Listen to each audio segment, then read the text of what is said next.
evening and thanks for tuning in. I'm Ann Powell with the WJTS News. All Northeast DuBois County students learned virtually on Tuesday due to flooding. Videos and pictures of flooding at DuBois Middle School circulated on social media on Monday evening following a severe storm that led to flooding and left some people in the dark in parts of DuBois County. Some pictures showed a flooded parking lot, water flowing through a hallway, or water standing at the bottom of a staircase. Pictures from the DuBois County Volunteer Fire Department also show firemen trying to pump out the water away from the school. Crews from DuBois Water Utilities and Patoka Lake Regional Water and Sewer District also helped the fire department by providing additional pumps and manpower. The school will post updates as needed on their Facebook page. It's been another successful year for the annual Patoka Lake Cleanup Day. Despite the hot weather, 101 volunteers and 26 people gathered at the lake on Saturday to pick up litter. This was the 14th year for the event, and in total, 2,580 pounds of trash, 8 tires, and over 40 pounds of recyclable materials were removed from around Patoka Lake. Volunteers had a choice of 6 ramps around the lake this year and were assigned to an area of the shoreline, then given safety supplies, trash, and recycling bags. Patoka Lake Cleanup Day is organized by the Patoka Lake Watershed Steering Committee with the help from Patoka Lake Regional Water and Sewer District, IDNR, Patoka Lake, and U.S. Army Corps of Engineers. For more information about the Cleanup Day, as well as other events and activities of the Watershed Committee, please see the group's Facebook page or contact Doug Merkel by dialing 812-678-8300.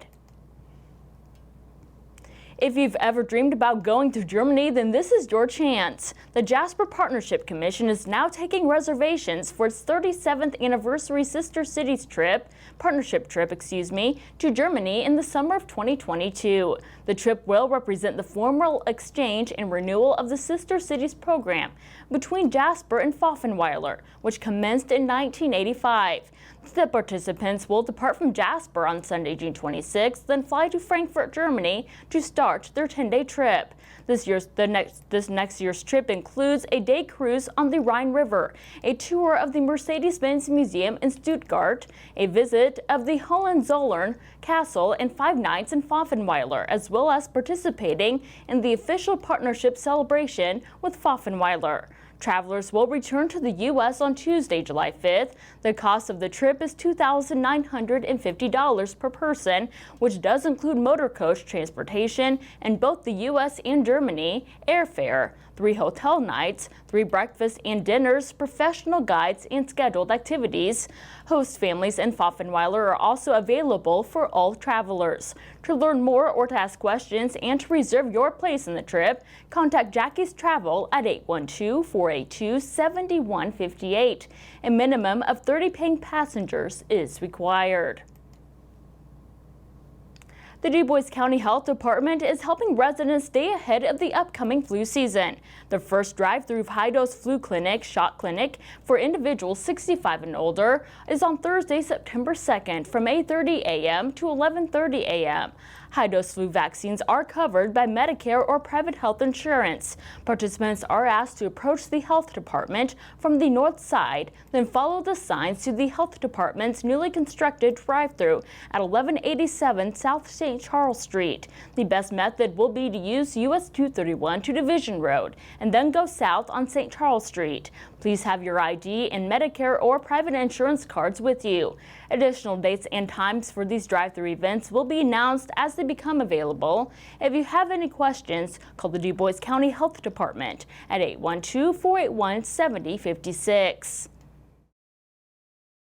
Dale is ushering in the cooler weather with their annual Fall Festival. The Dale Fall Fest takes place on September 5th and then from September 9th to September 11th in Dale Down Park. This year's Queen's Pageant takes place on Sunday, September 5th at 7 p.m. at Heritage Hills High School Auditorium. Doors will open at 6:45 p.m. The rest of the festivities this year get underway on Thursday, September 9th and will run through Saturday, September 11th. Festival grounds will open for the first time for the season at 5 p.m. on Thursday, September 9th. A few new events for this year's festival include the Home Run Derby at the Community Center Ballpark from 5:30 p.m. on Thursday, September 9th. Then 5 Under at the Beer Garden from 8 p.m. to midnight on Friday, September 10th. Seth Thomas at the Beer Garden on Saturday, September 11th. The entire Dale Fall Festival schedule is also posted on our website, WJTS.tv. The American Red Cross and Sports Clips have announced a new partnership offering an incentive to those who donate blood this month. In recent weeks, the Red Cross has seen blood donor turnout decline by nearly 10%, while hospital demand continues to outpace donations.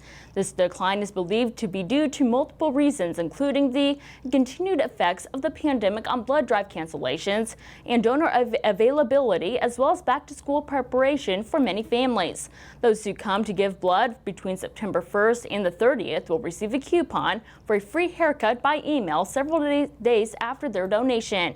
The coupon is valid at any Sports Clips participating locations through November 30th.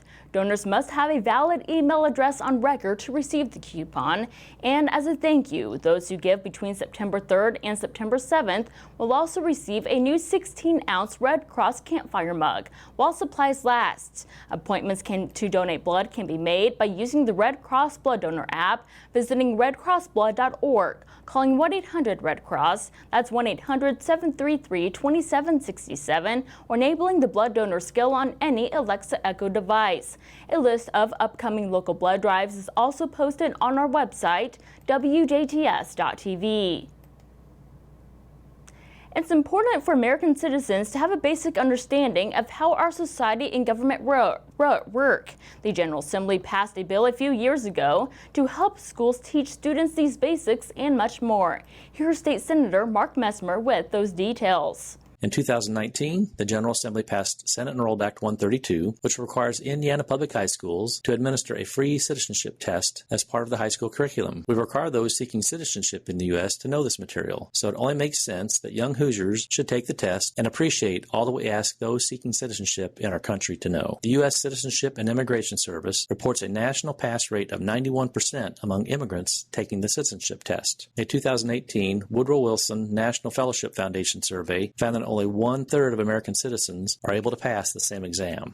Not only are these sharp contrasts upsetting, but they reflect a serious issue facing America today, a lack of informed and engaged citizens. To further civic education, I supported House Enrolled Act 1384 this session, which now requires students in grades 6 through 8 to take a one-semester civics course and tasks the Indiana Department of Education and the State Board of Education with developing state standards for civic education. This is a nonpartisan issue. Our government is reliant on citizens who understand our past and are good stewards of the future of our nation. Ensuring students retain the basic history and fundamentals of our government is an essential endeavor we must undertake to adequately prepare our future citizens. Do you think you can pass the test? To take the USCIS practice test, you can visit my.uscis.gov/prep/test/civics. Thank you, Senator. And as always, feel free to contact Messmer's office directly with your questions and concerns by email at senator.messmer@iga.in.gov or by calling 1-800-382-9467. And stay tuned, your weekly forecast and sports with Kirk Gooksell are still to come on the WJTS News.